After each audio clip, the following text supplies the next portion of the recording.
Ang sagot ko dun sa paano mo malalaman kung ilan ang nakakonect sa router or sa wifi mo. Heto, kung Android user ka sa cellphone, i-download mo yung network scanner. I-download from Google Play, i-download mo yung network scanner.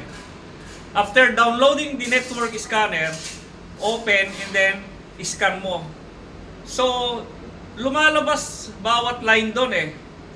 Alam nyo ba na bawat isang user ay may tinatawag na IP address? Ang IP address meaning Internet Protocol Address. Sino nagpo-provide ng IP address ng cellphone? Siyempre si router. Si router naman, may pinanggagalingan ng source ng internet sa kanya. Ang tawag doon ay ISP. Ang ISP, ang ibig sabihin ay Internet Service Provider. So, sino-sino yung mga ISP? Kagaya ng PLDT, kagaya ng Globe, kagaya ng CMD, kagaya sa akin, yung internet ko sa bahay, CMD. Yan, ang tawag sa kanila ay mga ISP. So, doon sa ISP na yon, doon nakatap si router, and then, si router naman ang nag-assign sa lahat ng kumukonekta sa kanya. O, nagets niyo yan? So, let's say for instance, yung isang router, 5 tayong nakakonect doon.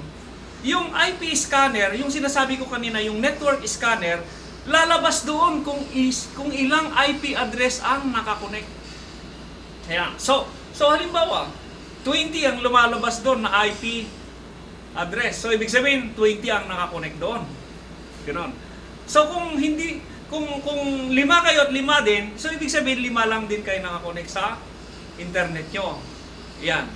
Pero, kung ang gamit mo ay computer or laptop, i-download mo yung Advanced IP Scanner naman.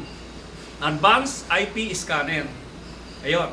So, same version. Pag na-download mo yon, then i-click mo scan. So, i-scan niya lahat ang mga nakakonect sa wifi mo. Doon mo malalaman ngayon kung ilan kayo nakakonect sa wifi. Heto ang tanong. Kunyari, napakarami nyo. Paano mo tanggalin lahat ng nakakonekta? Paano mo palitan ng password or wifi name ng iyong router? Sa susunod na video, abangan nyo po yan. Ulitin ko po, paki-like ang JRU channel. Sa YouTube naman, paki-subscribe and share nyo naman na ganon, di ba? Sana may natutunan kayo. At heto, hindi pa ako tapos kasi ito, local area network, telephone, internet access point, CCTV. Ginamitan ko pa ito ng inverter. Para pag nag-brown out, yung CCTV ay may kuryente pa rin. Halimbawa, maghapon na brown out, maghapon naka-record pa rin yung mga pangyayari. May inverter ako, 1,000 watts. 100 AH yung battery. Ito, naka-plug yung CCTV dito. Pag nawalan ng kuryente, matik yon, gagana itong backup power. And then pag bumalik yung kuryente, babalik din sa normal. Maraming salamat. Kita-kita ulit sa sunod na video. Thank you.